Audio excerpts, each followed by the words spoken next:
Hai semuanya, gimana kabar kalian? Semoga selalu dalam keadaan baik. Welcome back di segmen Analisa Pagi. Di video kali ini kita akan membahas untuk update news dan juga pergerakan dari market Bitcoin, teman-teman. Hari ini tanggal 10 Februari. Ya, kita udah dapat beberapa data. Salah satunya yang kemarin kita dapat yaitu klaim pengangguran awal Amerika yang di sini menunjukkan tren peningkatan. Artinya lebih banyak orang yang nganggur lagi, teman-teman.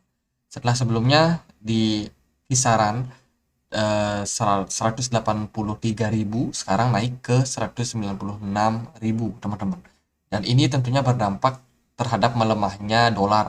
Kalau teman-teman cek, dolar hari ini menurun lagi ya, turun ke kisaran 103,2, teman-teman. Jadi posisinya sekarang dolar udah koreksi sekitar 1, 2, 3 hari berturut-turut.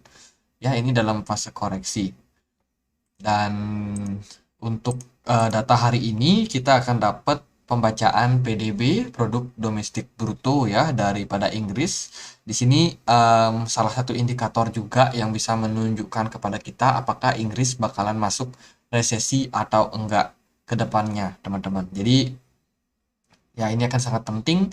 Terus juga akan ada produksi manufaktur di Inggris sana juga, dan tentunya ini bisa berdampak sama kekuatan ekonomi atau memperlihatkan kepada kita seperti apa kondisi perekonomian di sana, karena ya udah crowded banget ya Inggris. Kemarin inflasi tinggi, mereka bukannya naikin suku bunga malah buat kebijakan-kebijakan yang merugikan untuk pound sterling, sehingga kemarin kita tahu ada pergantian tuh beberapa kali ada pergantian beberapa kali perdana menteri dari Inggris ya, dan juga menteri keuangan mereka. Jadi ya sekarang semoga kondisinya udah lebih stabil lagi. Jadi Inggris seperti itu so far. Terus ada berita apa aja? Ini dilansir dari Coindesk ya. Coindesk itu ada crypto exchange Kraken yang sekarang berhadapan dengan masalah dengan SEC, teman-teman. Ini terkait dengan listingnya koin-koin yang dianggap securities oleh SEC. Jadi US regulator is lead stake of an investigation into company possible sell unregistered security. Jadi ini mereka lagi dikejar SEC nih untuk Kraken. Jadi katanya banyak listing token-token yang nggak jelas. Terus dari berita yang lain, ini ada market Ethereum NFT yang mana market cap-nya udah turun sekitar 60% di 2022. Ini disebabkan karena minat orang juga terhadap NFT cenderung menurun ya. Setelah kita tahu market cenderung cenderung turun, harga-harga kripto cenderung turun, Ethereum juga turun. Bahkan di platform sekelas OpenSea saja itu ya penjualan NFT mereka justru malah turun. Ini kan aneh. Padahal sebenarnya mereka yang berharap NFT itu harusnya berkebalikan terhadap kripto. Jadi misalkan ada sebuah lukisan dijual dengan harga 30 Ethereum. Ketika bull market dan juga bear market pasti harganya berbeda. Dan harusnya ketika masa bear market itu penjualan makin banyak karena justru lukisan tersebut justru diskon, teman-teman.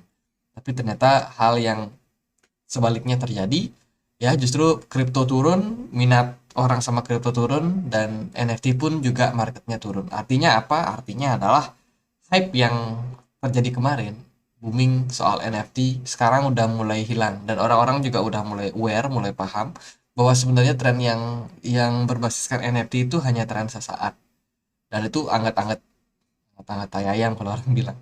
Dan sekarang udah nggak anget lagi, teman-teman. Jadi ya trennya memudar, dan sekarang kita akan lihat seperti apa market mungkin akan kembali kepada situasi sedia kala. Ya news yang kemarin, booming yang kemarin itu mungkin nggak terjadi lagi ke depannya. Terus dari berita yang lain, Rusia government ini melakukan subsidi, teman-teman, untuk crypto mining dan memfasilitasi di Siberia sana, di daerah Siberia sana. Jadi ini news yang cukup positif, di mana Rusia yang tidak terlalu terang-terangan mereka mendukung kripto, tapi justru memfasilitasi para miners, justru mereka mendapatkan yang namanya subsidi dari pemerintah ya, yang mau melakukan mining kripto. Jadi ini good news lah untuk adopsi kripto di Rusia sana. Lalu bagaimana pergerakan dari market Bitcoin? Oke, tadi kita udah bahas di mana indeks dolar mengalami tren penurunan dan hari ini cukup anomali untuk banyak market, guys. Pertama dari emas, emas masih dalam tren terkoreksi. Jadi ini lanjutan dari koreksi yang terjadi pada pergerakan emas. So far hari ini tertekan kembali di 0,9. Tidak hanya emas, market saham Indonesia juga turun. Terus S&P 500 kemarin juga tertekan sekitar 0,8%. Terus untuk Bitcoin lebih dalam lagi, dia turun sekitar 5% ya di perdagangan kemarin. Lalu gimana untuk pergerakannya? Oke teman-teman, kita masuk ke skenario kedua atau ketiga saja. Kemarin kita sudah sempat bahas bahwa Bitcoin ini menunjukkan tanda yang bagus ya. Kemarin dia closing dengan satu daily green green daily dalam 2 hari terakhir, tapi kemarin kita closingnya bentukan seperti ini, which is kalau kita lihat dari polanya sebenarnya Bitcoin ini menunjukkan kepada kita bahwa dia masih berada dalam tren korektif. Ini kita pakai ABC, berarti di sini adalah wave A, wave B, dan kita running wave C, teman-teman. Jadi di mana wave C-nya prediksiku bisa sampai di kisaran 21.500. Let's say Bitcoin drop lagi turun sampai sana, mungkin itu adalah wave C yang cukup menarik buat kita perhatikan. Bagaimana dari segi pergerakan di 4 jam? Kalau kita cek di time frame 4 jam, pergerakan Bitcoin ya jelas membuat koreksi yang cukup dalam ya untuk hari ini. Dan juga dari segi MACD kecenderungannya ada ketekanan jual yang agak tinggi. Dari volume pun juga menunjukkan tekanan jual yang agak tinggi. Langsung smart money nggak diperdagangkan lagi, tidak memperdagangkan Bitcoin. Jadi kemarin ini dalam sekitar 1 minggu terakhir, smart money udah pada taking profit dari market. Ya, ini smart money-nya udah pada taking profit, volumenya di sini turun, dan saat ini kondisinya justru koreksi, teman-teman. Untuk level support yang tadi aku bilang di kisaran 21.500, ini akan menarik karena di level tersebut juga pernah Bitcoin tertahan ya di level support tersebut. Jadi ekspektasinya adalah bila Bitcoin mampu bertahan di kisaran 21.500, maka itu akan menjadi pijakan yang cukup baik untuk Bitcoin kembali dalam tren bullish ke depan untuk mencapai target ke 30 ribuan.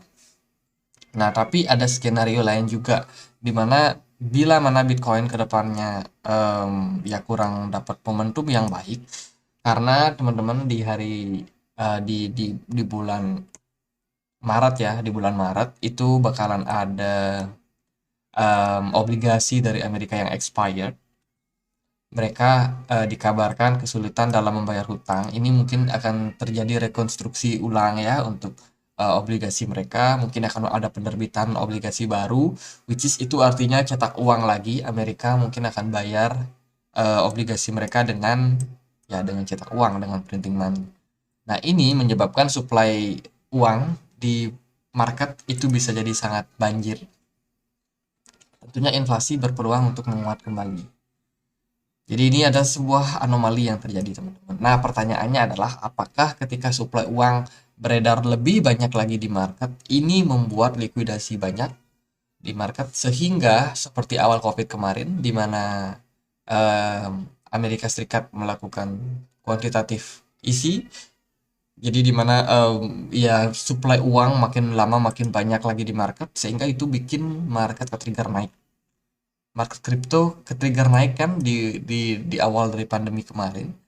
Ya itu adalah efek daripada banjirnya likuidasi di market. Orang-orang dapat subsidi bantuan, dapat apa? Mereka bingung nih punya uang mau dipakai apa. Akhirnya mereka beli kripto. Harga kripto naik melambung luar biasa. Nah, Amerika bakalan melakukan hal yang sama ke depannya. Lalu pertanyaannya, apakah mereka akan memilih kripto sebagai salah satu jalan buat mereka bisa survive, bisa bertahan, atau sebagai aset hedge anti inflasi? Nah, itu yang kita harus lihat ke depannya seperti apa. Apakah dengan Amerika printing money lagi ini bakalan berdampak positif atau justru malah berdampak negatif terhadap pergerakan market kripto, karena artinya The Fed akan kembali menaikkan suku bunga ke depannya untuk mengatasi yang namanya inflasi. Jadi kalau saya melihat ini asumsi ya, mungkin dalam short term Bitcoin masih punya peluang buat naik, tapi dalam long term inflasi masih sangat sulit untuk ditekan. Artinya adalah masih ada fase-fase yang cukup lama buat kita melihat pergerakan dari market sampai bull run, teman-teman. Jadi kalau menurut saya pribadi, Bitcoin masih punya peluang untuk menguat ke depannya. Oke, kita pakai gambar-gambaran gini aja deh. Gini, gini teman-teman. Kalau menurut saya Bitcoin melihat situasi saat ini itu kita masih ada peluang untuk dalam tren penguatan. Katakanlah Bitcoin bakalan turun sampai mana? Sampai 18.000 atau sampai 21.500. Nah, itu kalau seandainya ada quantitative easing atau ya pelemahan kembali ya untuk indeks dolar tentunya dalam jangka waktu pendek, ini akan men-trigger yang namanya likuidasi yang banyak di market. Ini bisa aja menimbulkan situasi di mana Bitcoin kembali mengulangi awal pandemi kemarin. Trennya mungkin naik sampai mana ya nggak tahu, kita kita kira-kira aja sampai 20 sampai 35.000 mungkin. Nah, ketika ini terjadi, orang-orang kan makin banyak tuh punya uang. Makin banyak punya uang, mereka makin konsumtif. Bisa beli kripto, bisa beli saham, dan lain sebagainya. Nah, tapi efek sampingnya adalah, ya karena likuidasinya cukup banjir di market, ini menyebabkan semakin lama, semakin the Fed bisa aja kewalahan lagi sama inflasi. The Fed kan punya target tuh buat nurunin inflasi sekitar 2%. Kalau kalau kedepannya inflasi bakalan terjadi lagi, maka artinya apa? Maka akan ada titik di mana nanti Bitcoin jenuh untuk naik, udah nggak bisa naik lagi. Sehingga apa? Sehingga efeknya adalah The Fed harus kembali menaikkan suku bunga. Di sanalah Bitcoin baru bisa tertekan. Nah, bila itu yang terjadi, maka ya kita akan melihat Bitcoin kembali meluncur lagi at the end ke depannya. Sampai mana kita nggak tahu pasti. Ini cuma cuma analisa pribadi aja ya. Ini cuma mau prediksi pribadi aja. Jadi nggak akan terlalu pasti untuk angkanya berapa. Tapi mungkin ada skenario yang seperti ini yang bisa terjadi ke depannya. Jadi market Bitcoin berpeluang buat turun ketika The Fed kembali hawkish, kembali menaikkan suku bunga dengan cukup agresif.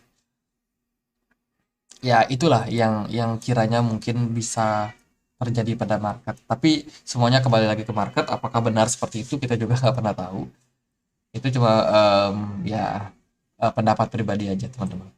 Lalu kalau dilihat dari segi pergerakan Bitcoin ya saat ini sih kondisinya lagi koreksi. Oke, kita akan lihat Bitcoin gimana responnya di 21.000. Kalau di sini ada rejection, Bitcoin sideways, itu akan menjadi sesuatu peluang yang baik buat teman-teman entry.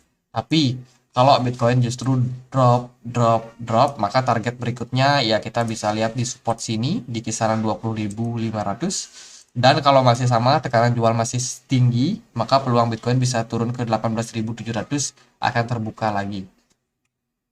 Kalau kita cek di time frame weekly-nya seperti apa, di time frame weekly menunjukkan selling cukup mendominasi, seller cukup mendominasi, dan posisinya saat ini ya lagi dalam tahap koreksi.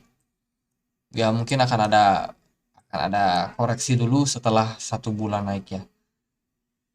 Jadi gitu aja buat Bitcoin, masih koreksi, kita tunggu di 21.500. Kalau di sana ada rejection bagus, Bitcoin sideways bertahan di level tersebut.